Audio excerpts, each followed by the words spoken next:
Differentiate பண்றாரு விஷயம். அதெல்லாம் ஒரு பெரிய ஃபிளா இல்ல, ஒரு புதிய கட்சி. நான் என்ன கேக்குறேன், இவங்க ஒரு 4 பேர்ட்ட அட்வைஸ் பண்ணிட்டு போயிருந்தா என்ன? நான் இப்ப சொல்றது பாருங்க, சின்ன சின்ன விஷயங்கள்ல எவ்வளவு கவனமா இருக்கணுங்கிறது எத்தனை தடவை தான் நீங்க இவ்வளவு தூரம் தாண்டி வந்தீங்க, ஆட்சி அமைச்சீங்க, பல விமர்சனங்கள் எல்லாம் நடந்தது வச்சுதான் ஆட்சி அமைச்சிட்டீங்க, அமைக்க போறீங்க. குறைஞ்சபட்சம் ஒரு டிஸ்கஷன் ஒண்ணு இருக்கணும்ல. 2 நாட்கள் போய் சார் டிஸ்கஸ் பண்ணுவாங்க. செங்கோட்டையனை வர வைங்க, ஒரு லீகல் எக்ஸ்பர்ட் ஒருத்தர் வர வைங்க. எவ்வளவு பேர் காத்திருக்காங்க. அவர்கிட்ட தானே இருக்காரு, சொல்ல மாட்டாரா? அதெல்லாம் நமக்கு தெரியாது சார். நம்மள விஜய் அவரை பார்க்கவே மாட்டார், நான் எப்படி சொல்ல முடியும்? இல்ல செங்கோட்டையனை உள்ளே விடல, அது உண்மையா பொய்யா யாருக்கு தெரியும்? செங்கோட்டையனுக்கு எல்லாமே தெரியுமா? இல்ல, ஒரு அனுபவம் சார். கடிதம் இப்படி இருக்கணும், முதல்ல நம்ம சட்டமன்ற கட்சி கூட்டத்தை கூட்டுவோம், தலைவரை தேர்ந்துட்டு ஒரே தான் ஒரு லெட்டரா கொடுப்போம். என்ன ஆயிட்டு போயிடுச்சு இப்போ?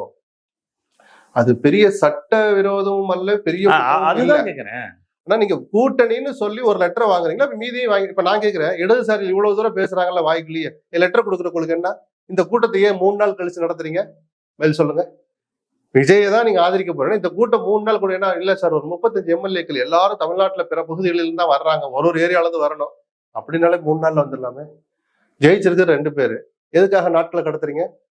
இடதுசாரிகள் நடத்துவதும் ஆரோக்கியமான அரசியல் அல்ல, அது ஒரு வகையான பேர அரசியல் தான்.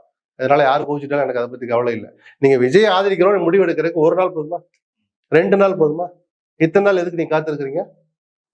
புரியுதுங்களா? அதனாலதான் இப்ப அடுத்த விஷயம் வருது. அப்ப விஜயால நிரூபிக்க முடியலன்னு ஒரு சூழல் வருதுன்னா அடுத்த ஆப்ஷன் கவர்னர் அடுத்த பெரிய கட்சி தான் கூப்பிடுவார். திமுகவுக்கு அழைப்பு விடுக்கணும். அவங்க தயாரா இல்லைன்னு சொன்னா அடுத்து நீங்கள் யாராவது சேர்ந்து அணியா வரீங்களான்னு கேட்கணும். அதை இன்னைக்கேவும் கேட்கலாம். 6 மாசம் இந்த சட்டமன்றத்தை முடக்கி வச்சு அந்த 6 மாத காலத்துக்குள்ள ஒரு ஏற்பாட்டோட வாங்கன்னு அனுமதிக்கலாம். சட்டம் அதை அனுமதிக்குது. கடந்த கால வரலாறும் அதுக்கு இருக்கு. இவர் விஜய்க்கு அது கிடைக்க வாய்ப்பு இல்லை அப்படிங்கிற போது, இப்ப திருமாவளவன், இடதுசாரிகள்ல சிபிஐ, சிபிஎம் 3 பேருமே இவ்வளவு மாஞ்சு அறிக்கை விடுறாங்கல்ல, விஜய் ஆட்சி அமைக்க அழைச்சிருக்கணும். அப்போ உங்க நோக்கம் என்ன?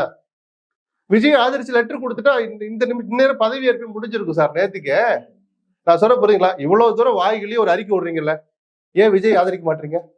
பதில் சொல்லுங்க. இது என்ன விளையாட்டு? இல்ல அது இவங்க அரசியல்ல நான் உங்களை ஆதரிக்கல, ஆனா சட்டப்படி ஆளுநர் உங்களை விட புத்திசாலிகள் இங்க களத்துல எவ்வளவு பேர் இருக்கிறாங்க. நீங்க விஜய ஆதரிக்கன்னா அவர் ஏன் அவர் ஆளுநர் அனுமதிக்க மாட்டாரு? அப்ப சிக்கல்ல தான் இந்தாங்க லெட்டர் ஏன் கொடுக்க மாட்டீங்க?